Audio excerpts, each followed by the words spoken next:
Good afternoon, class. It is 10 after 4 on Sunday.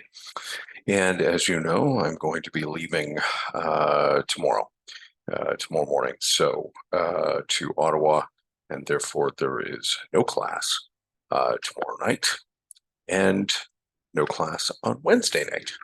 But as I promised, I would provide recordings. So the first thing that I'm going to do is just going to open up the course outline, which is our anchor for the course. And you can see week 4 tomorrow, date October 2nd, chapters 5 and 6. And the topic for the week is implementing ethics and rights into policies and practices. And there is a short post-lecture paper that is due tomorrow. And just looking ahead into week 5 and week 6. So week 5, October 9, that's Monday, and that is Thanksgiving Monday. So there is no class. The topic for that particular class that is not happening is expanding the view of business to include giving back, and chapter 7 is the required reading. There will be no group presentations next week because there is no class. The group presentations have been moved to October 30th. If I recall correctly, I'll just verify that, yeah, October 30th. Okay. And then 1 week further is week 6, which is in the class. That is October 16th. And resources are chapters 8 and 10. Discuss the methods of giving back. And most importantly for that week is the midterm quiz.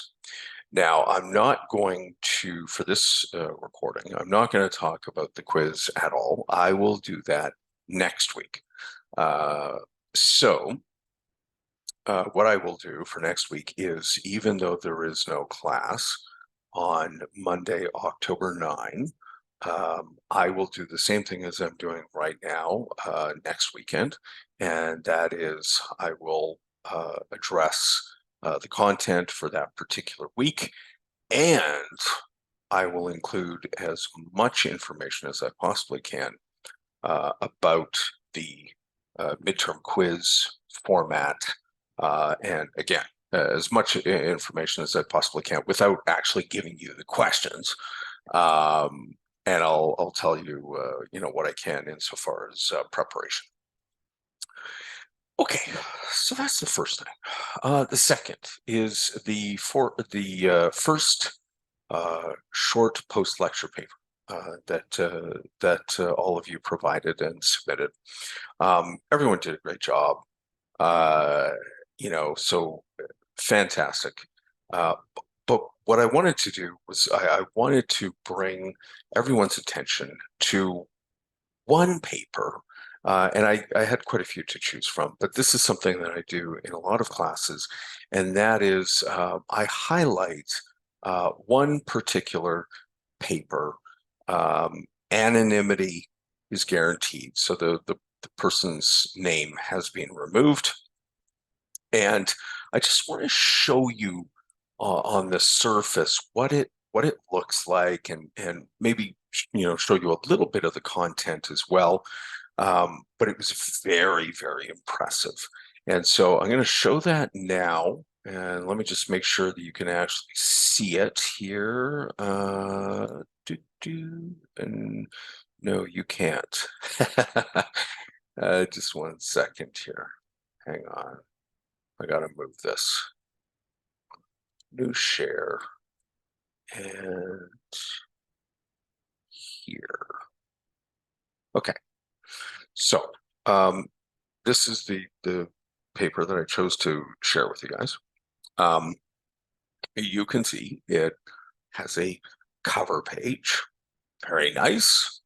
Wasn't required, but hey, fantastic, makes it look professional.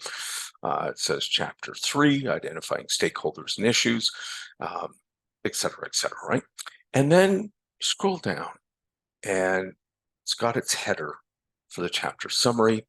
And you can see immediately that this student took my advice, and to avoid any potential accusation of plagiarism, included in-text citations. Here's another one here. We have another one here. So, and of course, this one here, Sexty 2017 is, of course, textbook. So that was the first thing that struck me, was that this student took my advice to heart, did not want to be accused of any form of plagiarism when writing. And as I had explained in the class, when you're taking ideas from someone else, it is the right thing to do to cite. So we've got the chapter summary. And by the way, it's extremely well written. You know, if I just take a sample paragraph here, the second one, in order to identify a stakeholder in an organization, 3 criteria have to be met. The organization should have a legal duty to its stakeholder. The organization's decision should have either a favorable or adverse impact on the stakeholder, and stakeholders should actively participate in the activities of an organization.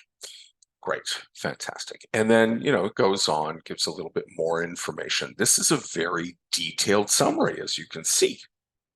And so we go down a little bit further, still seeing in-text citations, fantastic. And they're not all the course textbook.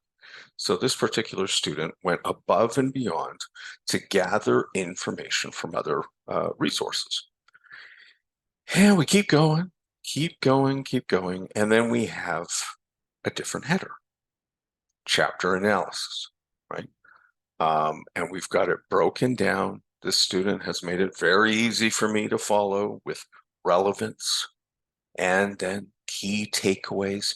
But as you can see, these are all paragraph format. And one of the things that I had said to some students is, when you're writing a paper, an essay, you want to move away from you know, here's a bullet, here's a bullet, here's a bullet, here's a bullet, or just one sentence or 2 sentences. And you really want to write in paragraph format. And while there are headers here, relevance, key takeaways, application, as you can see, they're all paragraph format, and they're not, you know, 2 sentences or 3 sentences. These are substantial paragraphs, not too substantial. They're not, you know, page long or anything, but they're sufficient in length to really provide the necessary detail to answer the question. And then it ends with references on a separate page at the very end. So there we have, again, I had a, you know, there were many students that did very well.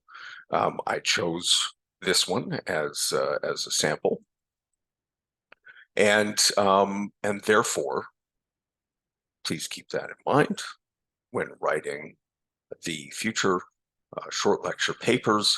When I talk about using paragraph format, trying to stay away from lists and bullets, etc., that's what I'm talking about. You can see those paragraphs. You can still use headers. There's nothing wrong with that, but write in paragraph format, not just because then it just becomes a grocery list. It's not really a paper. It's certainly not an essay, and that's not going to help your writing skills. Okay, so hopefully that was useful. And now what I want to do is move over to this week's content.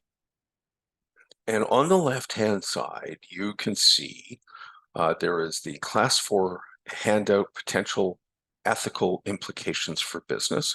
Feel free to take a look at this list. You don't have to worry about the assigned to each student. I'm not going to be doing that. But you can take a look at the list from consumers and customers to owners to employees, and I would ask that you focus sort of on the employees, because I think this is where we will gain the most relevance, especially within HR. So under employees, you've got hiring practices, firing practices, wages and working conditions, etc. And this is where potential ethical implications for business enter into the equation. For example, let's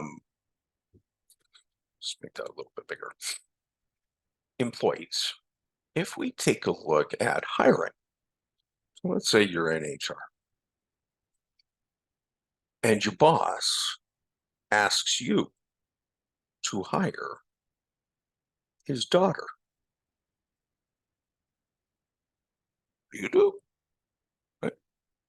Do you say no to your boss, the person who could end your employment? Do you say yes and go ahead and hire the daughter? What do you do? And so I use that as an example because of this word here, nepotism. Reaching out to friends, to family, to people you know, and hiring those people. So I just want you to take a look at the list and give some consideration to the various examples that are provided here. Because in any organization, and especially when you're working within human resources, there will be issues that come across your desk that you will find that you are ethically challenged. And I can point to one very easily at my former employer, the chicken plant, because as you know, I quit, and my last day was 2 days ago on Friday. Within the last 2 months, within the last 3 months, I was made aware of the fact that my company was intentionally violating our collective agreement with our union by having unionized employees working in the retail store that sells chicken. And that is not allowed. It specifically states within our collective agreement, no unionized employee is allowed to work in the retail store. And when I found out about it, I reported it to my boss. My boss knew about it. And essentially, I was told, let it be, leave it alone. And that made me feel extremely uncomfortable. And yeah, so there were unethical decisions being made. Even on my last day of work 2 days ago, there were unionized employees still working in that store, and they shouldn't be. And if the union found out that this was happening, they would immediately file a grievance saying that the employer was in bad faith violating the collective agreement. Now, that's just one example. I can think of lots of examples, not only from that employer, but from other employers, and I'm sure you guys too. Okay, The next document on the left-hand side is called, well, the cowboy style, ethics cowboy style. And there is a website that I want you, well, technically you don't need to go to it actually, because the list that I wanted you to take a look at is right here. 10 items, and it says cowboy ethics expressed in the 10 principles of the Code of the West. We're talking about the United States at the time the cowboys were roaming the West. And so you've got these 10 items or 10 values that cowboys lived by when it came to the moral, ethical compass. And so if you could just take a look at those 10 things with particular attention to, say, number 6, when you make a promise, keep it. Number 2, take pride in your work, et cetera, right? And so each of us have different values. And when we are faced with challenges to our ethical and moral compass, we go back, we think, we listen to our instincts. The CPHR has a code that one agrees to. And, are you prepared to violate your code? Is there a way around it? Can you do something? Et cetera, et cetera. So these are, especially as I said, within human resources, we find ourselves facing challenges to our ethics on perhaps not a regular basis, but it does happen. And in many cases, we're told, don't worry about it. Don't say anything about it. Just let it be, right? And some people will do that. Others will not. And they will whistle blow, which is an expression. They will report the unethical behavior to a certain party to essentially initiate an investigation. So here we have the content for the week, and of course, in true form, I have actually, I'll just make that a little bit smaller. I'll have you guys take a look at the actual outcomes for this particular week, and then we move right into it. Are business people unethical?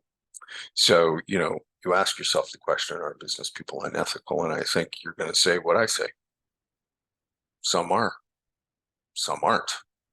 It depends on who you're talking about and the issues and the amount of money involved, et cetera, right? And I'm sure all of you know of some people who have been unethical, and you also know of some people who have been ethical.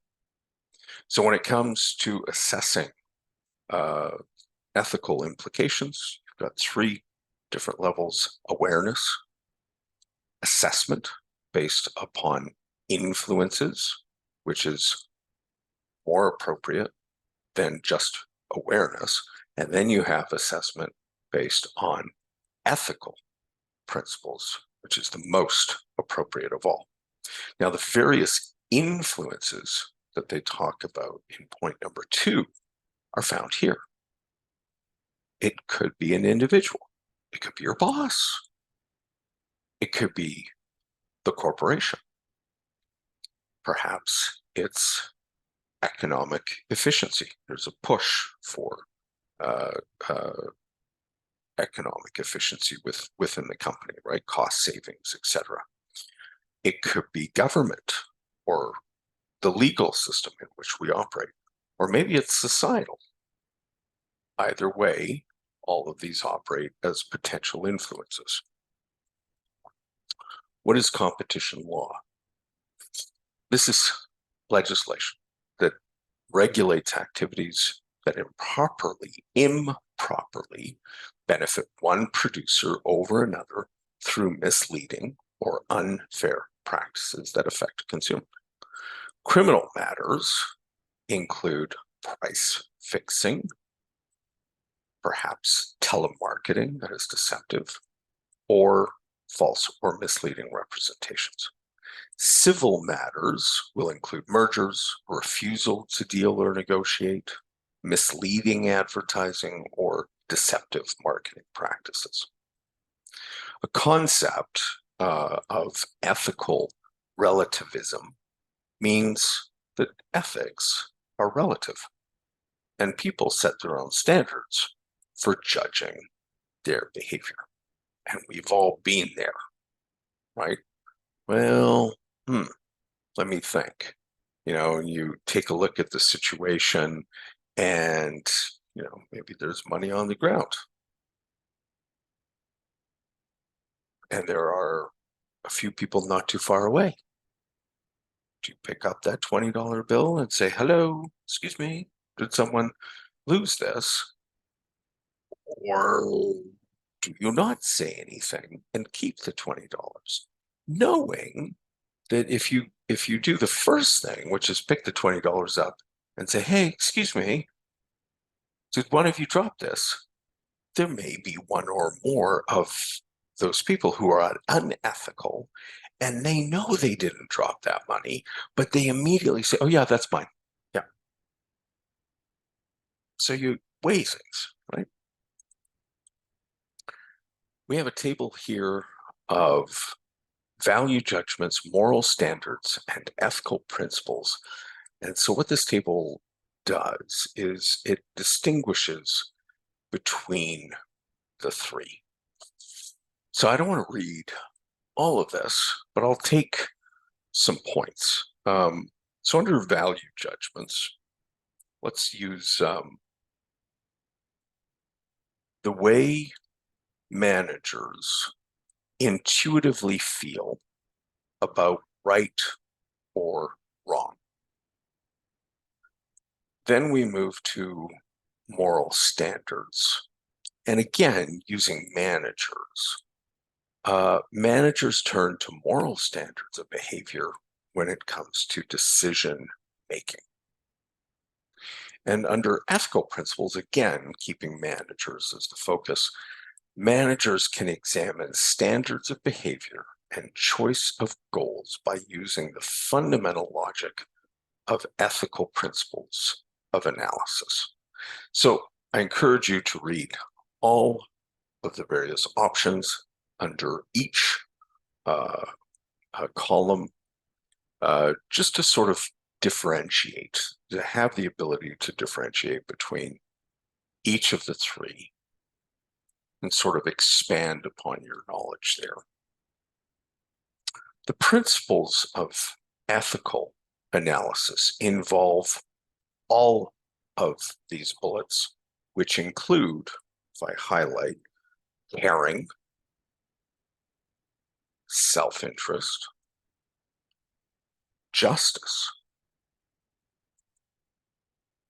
moral reasoning. What is it? It's a systematic approach to thinking or reasoning through the implications of a moral problem or issue. And when it comes to moral reasoning, these are the following steps that we use in our decision making. Again, I'm not going to read all of them, but if I highlight a couple, let's go with number one. You have to define it, right? Makes sense. Number 4, look at alternative solutions. Number 6, identify the distribution of harms and benefits, pros and cons, threats, opportunities. And 8, decide on the action or the decision and make sure that you can defend it. Unconscious bias affects morality. People may think that they are behaving ethically. However, unconscious, implicit bias may be at play. And the following authors identify 4 different types: prejudice, favoritism, overclaiming credit, and conflict of interest. as I used as an example earlier, your boss comes to you and asks you to hire one of their relatives. Could be a daughter, could be a son, could be a cousin, et cetera, et cetera.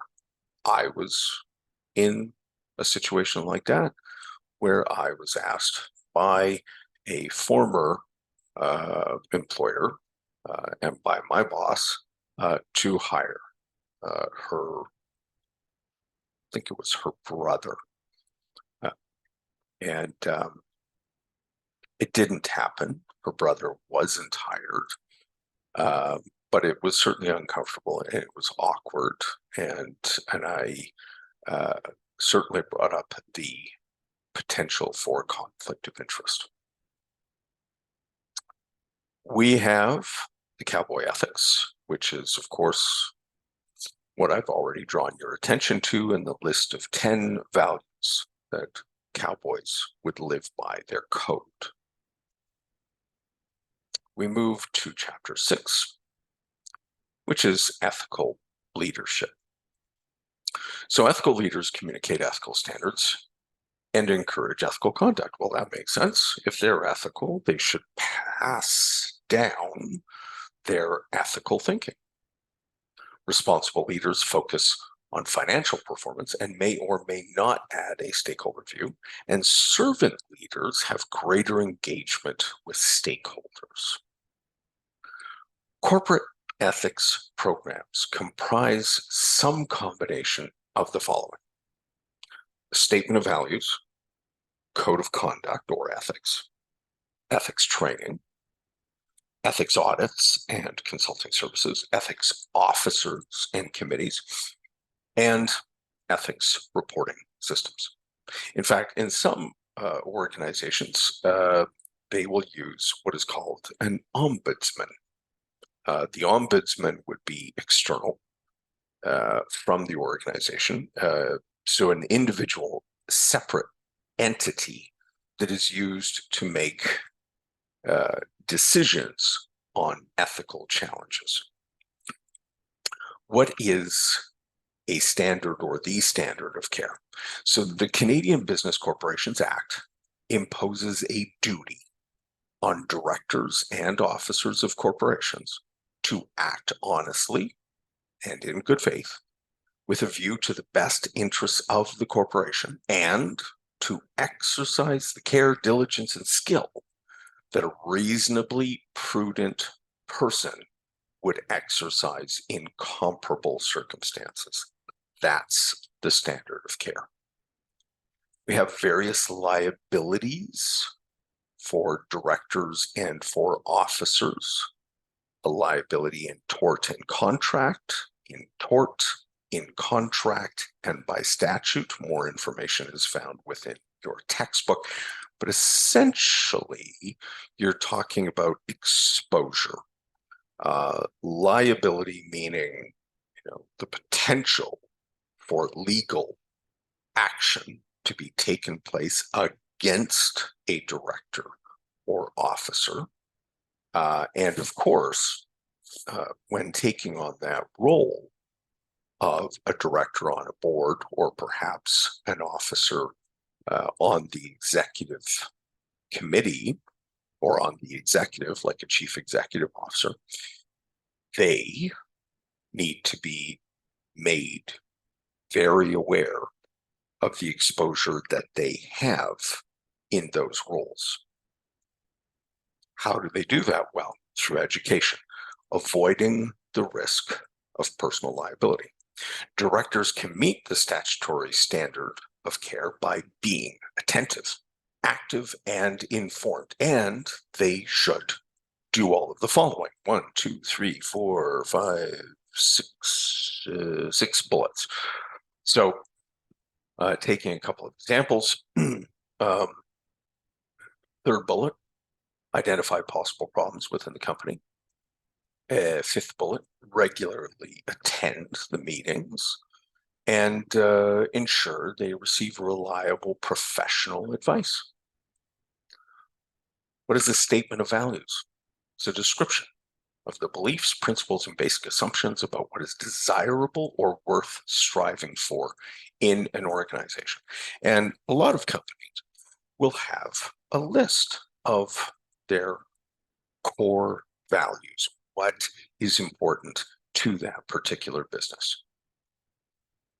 So you can go ahead, use Google, choose your favorite company. Maybe it's McDonald's, maybe it's Coca-Cola.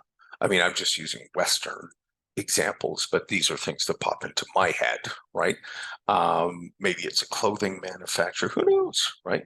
And go online and see if, first of all, if they have a presence, online presence, which they probably do, but also see if you can find a statement of values for your favorite company. Code of conduct and a code of ethics. So what's the difference? The code of conduct explicitly states what is appropriate behavior by identifying what is acceptable and unacceptable. A code of ethics, on the other hand, is a statement of principles or values that guide behavior by describing the general value system within which a corporation attempts to operate in a given environment. Okay, so that's the difference. Code of conduct and a code of ethics. Code of ethics, statement of principles. Code of conduct, conduct is not so much a statement of principles, but rather it explicitly tells you what's appropriate and then identifies what's acceptable and unacceptable. And a lot of businesses will have a code of conduct and a code of ethics. And so the same idea, choosing your favorite organization, see online if they have a code of conduct and a code of ethics. A code of conduct, by the way, is something that you would certainly see within the HR world, because when you are onboarding, in other words, you're hiring someone and you're educating that person about the organization and its culture, et cetera, it is normal to provide them with a code of conduct that they are required to read and required to sign and agree. Content of codes. So we have a list of various things. Again, I'll take a few examples. Appropriate business practices. It's a general statement of ethics, values, or philosophies, including responsibilities toward employees. So various different codes, right? Ethics training. What is it? Well, it teaches employees about the values and policies on ethics they should follow in their decision making while working for the corporation. Conflict of interest occurs when there's a clash between the interests of an individual and the organization that employs that individual.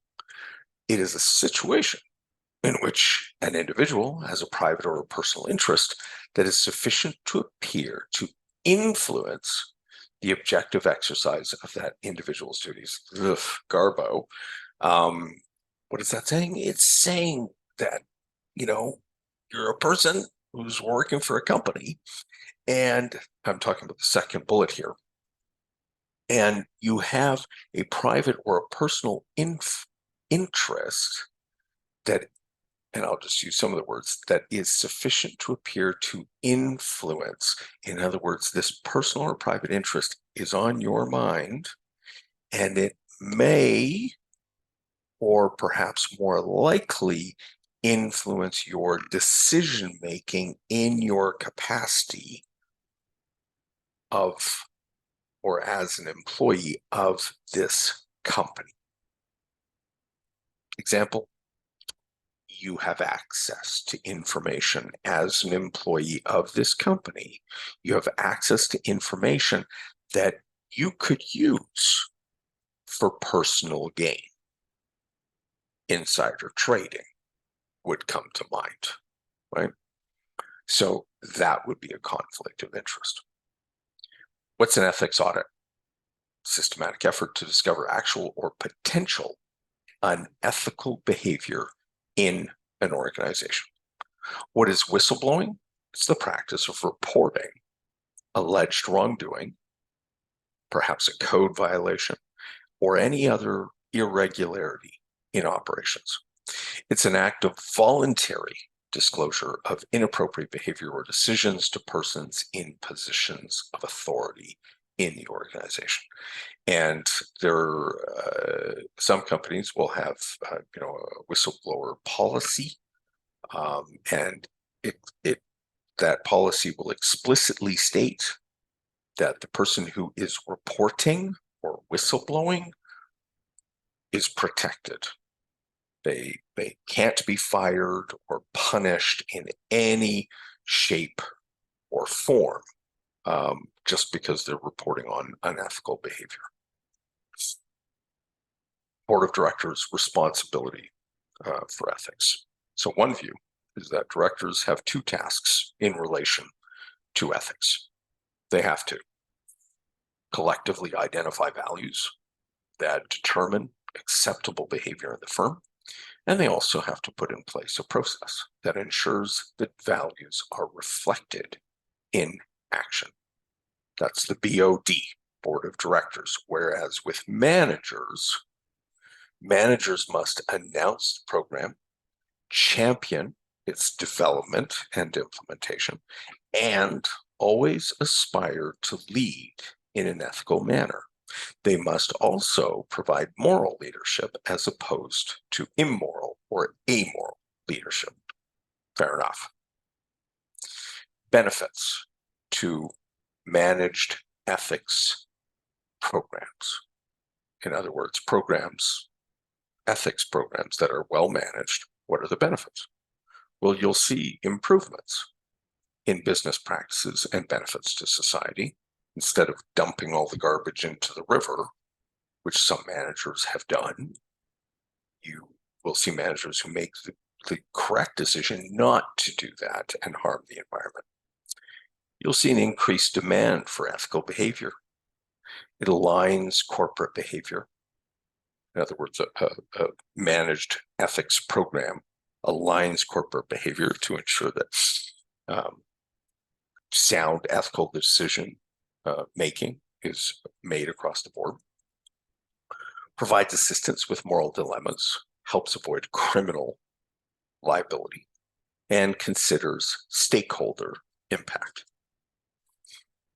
These are various factors that affect individual ethics: self-interest, rationalization and self-delusion. Sometimes, delude ourselves if we're trying to make a case for going left or right. Threat of formal sanctions, punishment. Threat of informal sanctions, tolerance to risk-taking behavior, and pressure in particular situations. The 1, 2, 3, 4, 5. The fifth one, tolerance to risk-taking behavior, where we all have different levels of tolerance when it comes to risk-taking behavior. And some have a very high threshold. They're more inclined to take higher risks. And if that is the case, generally speaking, if they're prepared to take higher risks, then they may be more prepared to violate personal ethics. And that is it. That is slide 35. So let me just make sure that we have captured everything. So that is all the content. I showed you the cowboy ethics and the list of 10. And then I'll just go back to here, which I had started with. So this concludes this recording for the Monday night class, Ethics, Legislation, and Social Responsibility, with a final reminder that there is no class tomorrow, as you know. There is also no class next week because of Thanksgiving Monday. but I will put together a recording to talk about the October 9 class and its content and the midterm quiz. I will provide information on that next week. So for the next recording, as I said, I'll give you as much information as I possibly can. And so where that leads us is the next time we see each other will be Monday, October 16 in class. And that will be the midterm quiz. So we'll start the class with that. And then once that's over, we'll go ahead and talk about everything else for that particular class. And I think that's essentially it. Because I did show you that sample paper, any of you who have already submitted your short-term lecture paper for tomorrow, if you want to make revisions to it, absolutely, you certainly can do so. And simply submit a different copy, because as I said, I always look at the most recent copy submitted. So you're certainly free to do that. Anyways, that's it. And I'm going to open up the Wednesday night course, and I will be shortly providing a recording for that class. Anyways, I hope you're enjoying your weekend, and I look forward to seeing you guys again in a short period of time. Obviously, while we don't see each other for tomorrow or for Monday of next week, we do see each other next week, Wednesday. But that would be an online class. All right. Hope you're all doing well, and we'll talk soon. Bye for now.